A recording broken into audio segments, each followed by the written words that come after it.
You can't always. This is the death. Remarkably empty. Turn back towards God. Rise up.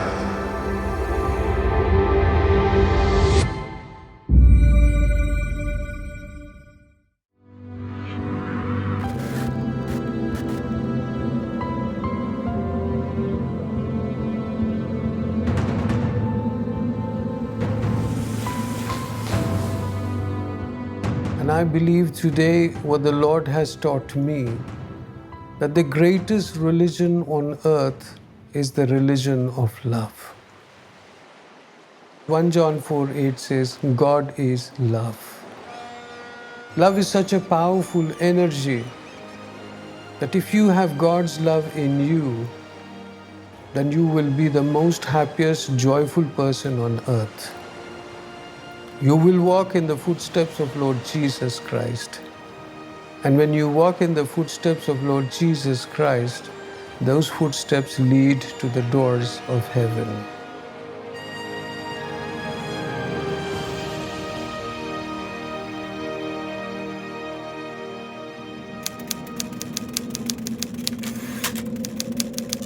The news flash reported the assassination over the press bus this way. Prime Minister Indira Gandhi is no more. It was just after the assassination of Indira Gandhi, the Prime Minister of India.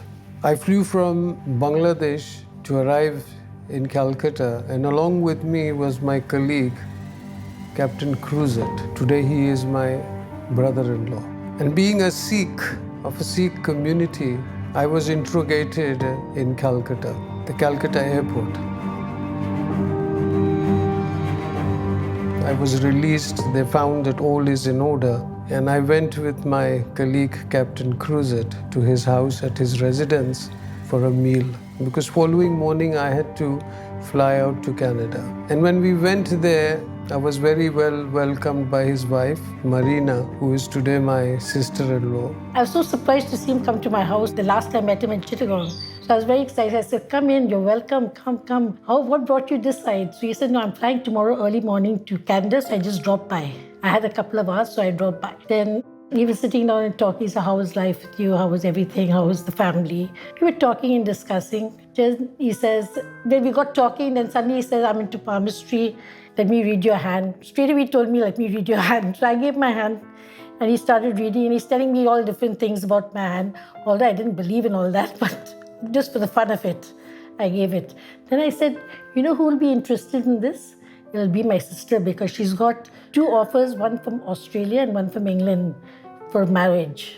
My sister at that moment walked in, rang the bell. I said, I think she's come. And true enough, it was her. So I said, come, Debbie, guess who's here? She said, who? So I said, Eddie's friend, Captain Simon. So she came, I introduced her. She sat down next to him. I said, you know what, you want to know who's going to... He reads palms. So you like to read your palm, he'll tell you who you're going to get married to. She gave her hand, they sat down. And before that, she was rubbing her hand, looking at her palm. It took some time for him to tell her what we're all waiting and anticipating what she's going to say. Those days, I was very strong in palmistry. Today, I look at it maybe as a weakness. And then when I started reading her palm, she was more concerned who is going to marry her. I said, neither the Australian will come, nor the Englishman will come. Who will come? But now when I look back today, Debbie is my wife.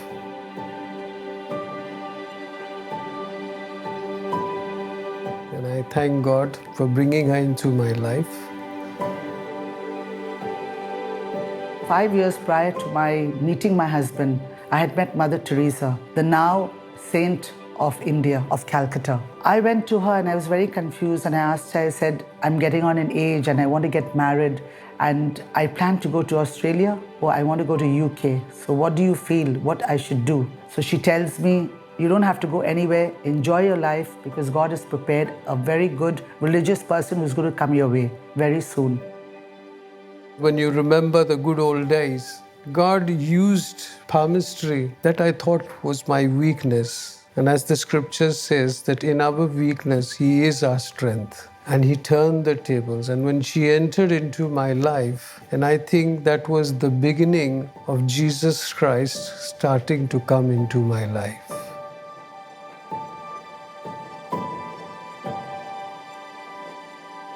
As you see that I'm wearing a turban, that signifies that my background is from the Sikh community. As in India, we say a Sardarji. And coming from a background, I grew up in the city of Pune. So my dad, he comes from a Sikh army background. And being a very moderate personality and moderate in his mind, he never impressed on us of Sikhism or getting strongly involved in Sikh ways. But I used to religiously go with him into the Singh temples and sit with him for about half an hour, 1 hour, and then try to run away from there. What I enjoyed the most in the Singh temple or the Gurdwaras was the langar, the food that was served. So I used to look forward to eating that food rather than going from the point of worship. So coming from the Sikh background, I was at the same time growing with the Maharashtrians, the people with whom I was growing up. I was living with them, eating with them, and I started worshipping their gods and goddesses. This became a very strong way of my life, but they were very wonderful people, whoever I experienced from the Sikh backgrounds, for the Maharashtrians who were very loving to me. And as I was still, apart from Sikhism and Hinduism, I was still seeking the truth. And I was seeking in such a way, I wanted to know where the truth was. And from there, I moved to various countries. Coming back to my growing days, there was a tussle in my family. My father wanted me to join the army, and my mother wanted to join police force. But I did not like either of the occupations. So I decided to join the merchant navy. That's why today I am a captain, because I was sailing the high seas. But as I was sailing the high seas, there was a time in my life I wanted to quit sea life and look for a shore job. And for this shore job, I had to go for higher studies, where I went to England and I achieved a certificate which is above the captain's.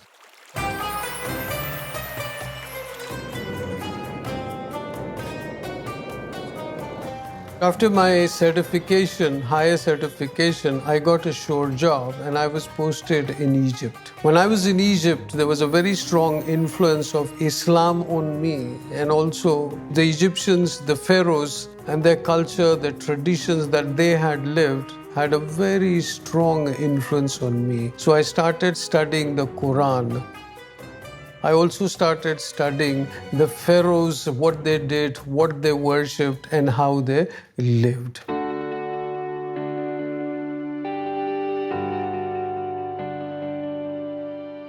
After that, from Egypt, then I was transferred to Canada. And when in Canada, I joined a Canadian shipping company. And that is the time from the shipping company. I worked there for about 15 years. And when I quit from there, I came down to Kenya because I found Kenya was a great potential in my career. There was a time in my life when I was very strongly practicing occult. And in this occult, what fascinated me was the astrology, numerology, and palmistry, creative visualization, and the other ways of occultism. It absorbed a lot of my time. And as I was going through, because the things that fascinated most was miracles, miracles, and miracles, how miracles were taking place, how healings were taking place, how people were getting delivered. So one day, when she returned from India after a holiday, she brought a magazine, a Christian magazine from Chennai. When I read that magazine, it was on the table. I picked up the magazine and I read Miracles, Great Miracles in India. I started reading the magazine and it truly fascinated me. And I wanted to know what this miracle was and how this miracle is taking place. What kind of science is this? And this initiated me to call a ministry in Chennai. I had a long conversation with them and I told them that I wish to meet you. And then we picked up that one summer we're going to go down to Chennai. And that's the time I took all the family members. I think all of us were about 8, 9 of them. We went to Chennai. When we entered the ministry and met with them, unfortunately we could not meet Dr. D.G.S. Dinakaran because he had traveled to Coimbatore. But there the Jesus Call ministry, the prayer warriors, etc., they were with us. They prayed with us. But then everyone decided that we have come so far and we have not met Brother Dinakaran, so he does not serve the purpose. So we all decided, let us then go and meet him wherever he is. By God's grace, we all got our tickets and immediately next we were on the aircraft going towards Coimbatore. And from Coimbatore, we were very well welcomed, invited. They gave us a wonderful meal and then we met Brother Dinakaran. He told us a little bit about his testimony. He gave us how Christ came in his life. And then he said, let me pray over each and every one of you. And that is the first time when somebody prayed over me. But before coming to Dinakaran in Calcutta, I had a severe neck pain. And I went to see the family doctor and asked him, I've got this pain. He said, when you're going now for this short trip, I'm going to give you some medication. But when you return, then we will go through, take some x-rays and see what is wrong with your neck. In the meantime, you go. As I was prayed over by Brother Dinakaran, that is the moment I started experiencing something tremendous in my life, which I'd never experienced before. Because as he laid his hands on me, I was trembling, I was shaking, and I was sweating and crying at the same time, something which was beyond my control. And I was a bit confused that what is this happening to me? I was fascinated by the language that he was using. So I asked my wife, what language is he using later on? She said, I don't know, maybe one of the South Indian languages, but I don't know what this language is all about. But after that, when we left him, I could see completely that I received instant healing of my neck. There was no more pain, and I did not go and see the doctor in Calcutta. I was completely healed at that time. However, when I returned back to Kenya, one fine evening, as if God had planned it, I went to one of the dark rooms, closed all the lights, shut all the windows, and sat down. Sat down on a sofa, and that is the moment I remember distinctly. I challenged Jesus Christ. I said, if you are the living God, then I want to speak in the same language as Brother Dinakaran spoke. I waited for 15 minutes, anxiously waiting that something will happen. But 15 minutes, nothing happened. I had started sweating at the same time. The darkness was also trying to come after me. So then I said, I will give another 5 minutes. If I don't speak in that language, then I will never accept you. I will never believe in you. And one fine day, he was in his bedroom praying, and it was for about a couple of hours, and he came out looking very, dazzled, like something had touched him. And I found that he was talking in spirits in a different type of a language and just singing away. From morning till evening, he was just humming and singing away. And I used to offer him juice or water or lunch. He said, I don't want anything. I'm just happy the way I am. So within me also, I was feeling a little, a little happy. I said, what's wrong? He's singing and he's enjoying himself. So I knew that something was going on. And it went on from day 1, day 2, day 3, till one day he surprised me and said that I want to be baptized and I want to become a Christian. Then one fine day, I asked Jesus, can you give me the direction to which church should I go to? And that's the time it's like Holy Spirit talking to me, telling me, you must go to the Catholic Church. And I started going to the Catholic Church. In the Catholic Church, then one day I heard a voice saying, go and get baptized and get your marriage blessed.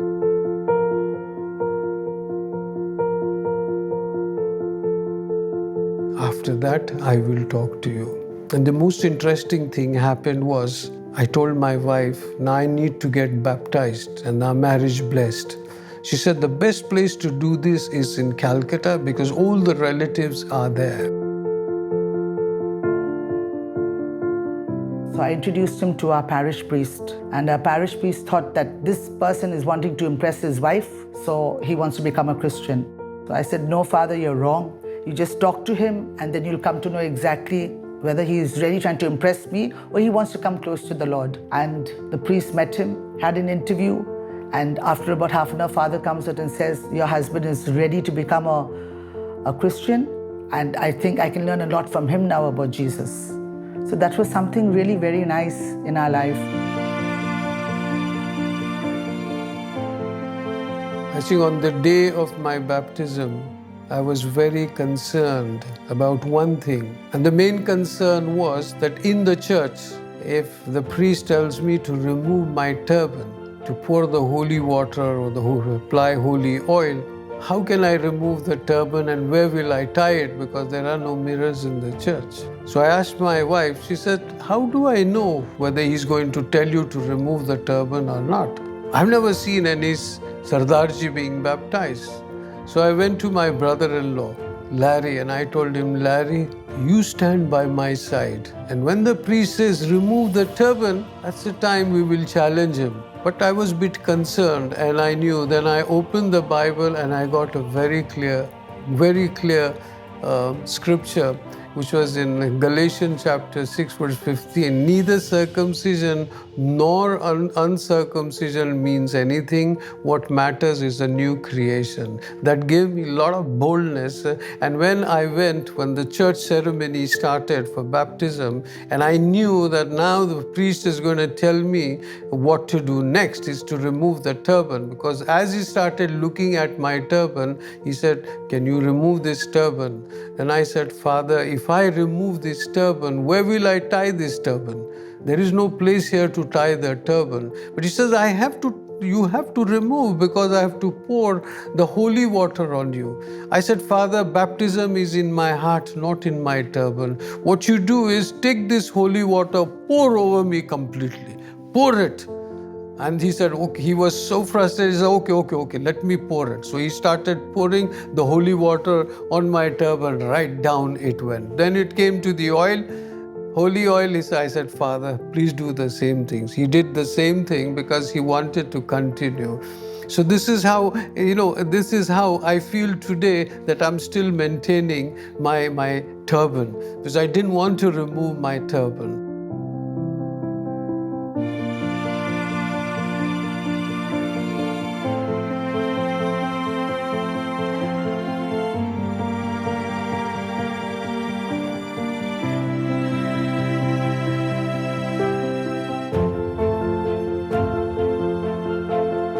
And gradually when my husband changed, he didn't only change himself, but he changed all our family members slowly. We had one Bible at home on the altar. We were ceremonial Christians just going on Sunday to church. But when my husband became a Christian, slowly we found that in the morning when we woke up, each family member had his own Bible or her own Bible, and we used to sit in the morning and go through our Bible passages, read the Bible passages. So I feel that my husband has brought us close to the Lord.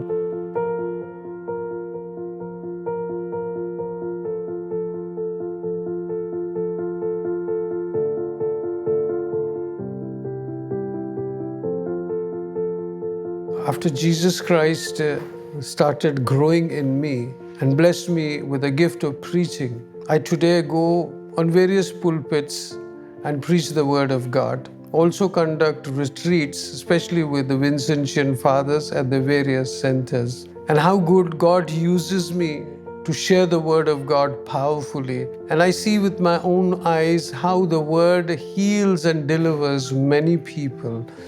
Glory to God when I see these wonderful things happening in front of my own eyes, and how the Word moves their hearts and changes their mind. Thank God for using me mightily. The Bible says in 2 Corinthians 5 verse 17, if anyone be in Christ, he is a new creation.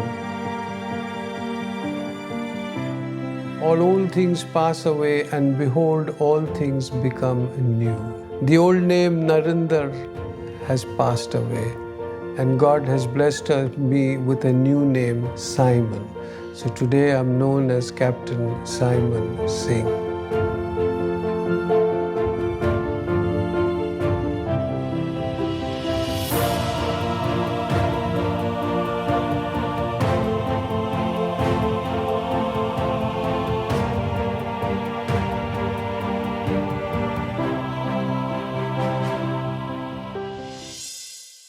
Someone who's used media a lot in evangelization, so I believe in the importance of Catholic radio, Catholic TV, Catholics using the new media. Can I encourage everyone to watch Shalom TV? I think it's a great vehicle of evangelization. And God bless all of you.